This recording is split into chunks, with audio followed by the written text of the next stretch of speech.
Hey everyone, how's it going? Cloud here, and today it's time for episode 5 of my series 100 Clue Scrolls, and today is the 5th one, so I thought we'll make this a special edition one, and I went out of my way to make sure that this one was an elite clue scroll, as I know a lot of you were asking for that.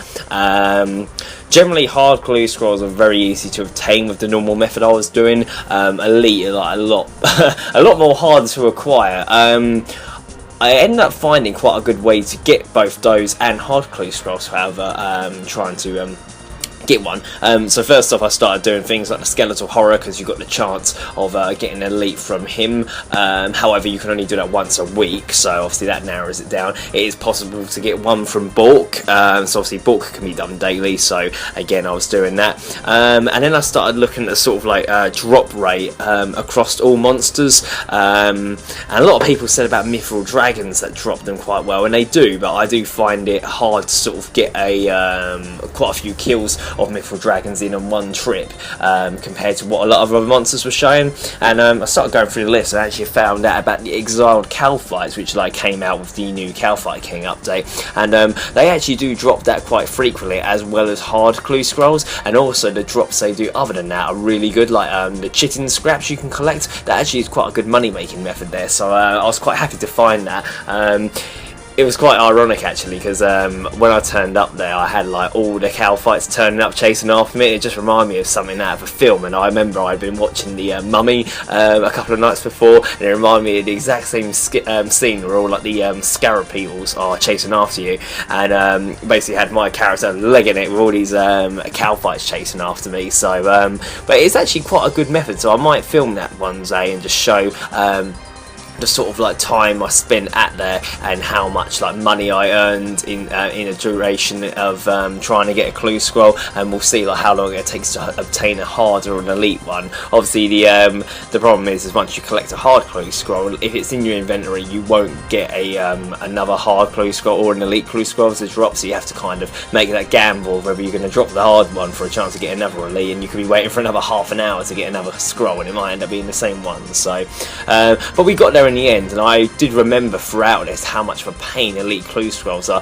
especially the ones where you have to find the coordinate by where the arrow is pointing.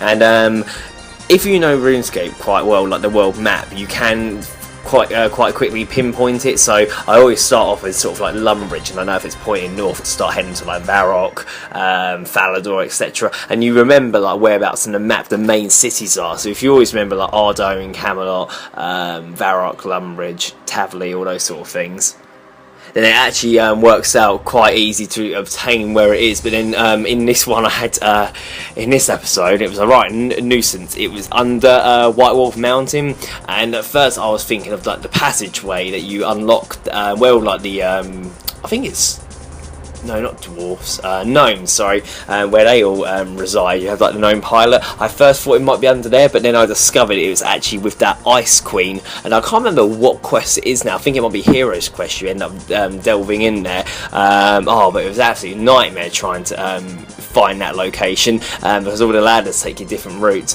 And I remember one point during that I messed up, and as I went to click dig to get the coordinate, whatever it was, I for some reason clicked teleport to house tablet, so I ended up going all the way back again. So and then the Celtic knots, now a lot of people have problems with those, but I find them quite easy to do once you figure out what sort of method you're going to do.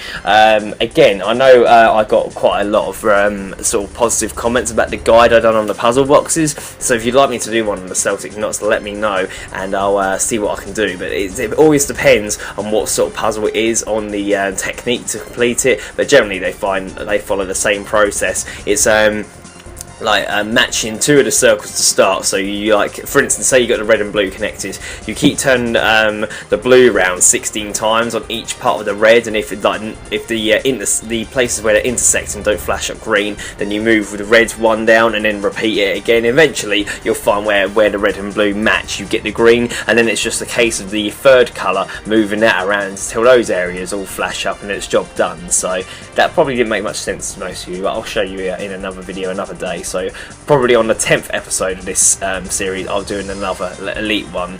But overall it did turn out that all that stress was worth it, because we did get quite a good reward, as you will see at the end of this video. So I was quite happy in the end. It was just a bit frustrating a couple of times. So but yeah, in other news with me mainly, so I uploaded a video the other day saying apologies for like the lack of videos on this channel, because I've been focusing on getting episode 15 for Crystals of Chaos completed, which is the season finale, well, season 1 finale I should say, sorry.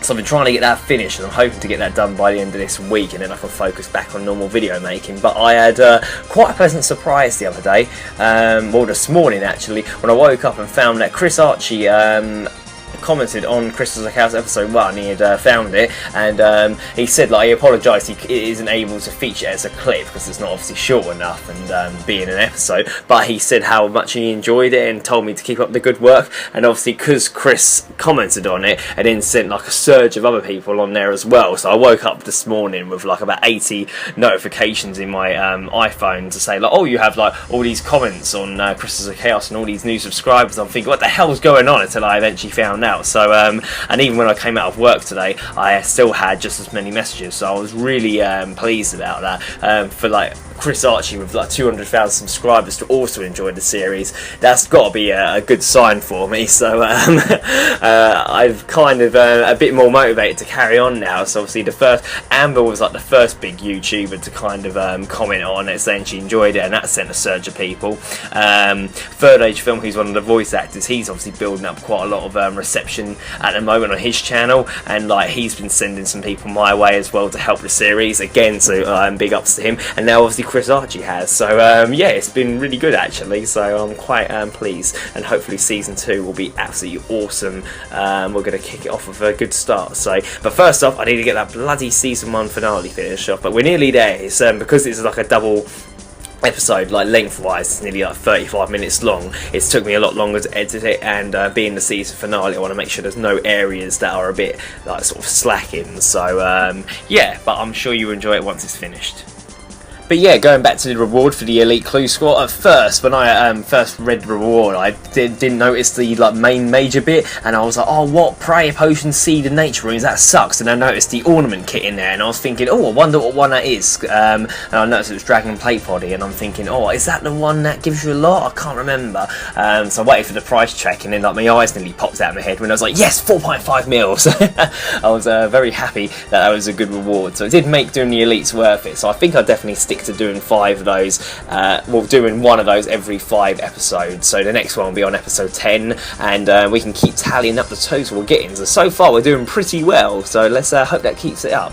Anyways, thanks for watching today, everyone. If you do want a guide on the Celtic knot puzzles, let me know, or if any other parts of the elite clue scroll you don't know how to do or would like to have a few tips on, let me know. And also, like, once again, big thank you to Chris Archie for seeing Crystals of Chaos, so that helps. So if you do, if you are subscribed to him, make sure you say thanks as well, so obviously it all helps us all out. And yeah, I'll speak to you all again in a few days. Thanks for watching, everyone. Please make sure you like, favourite, comment, subscribe, and share with your friends. Bye, guys.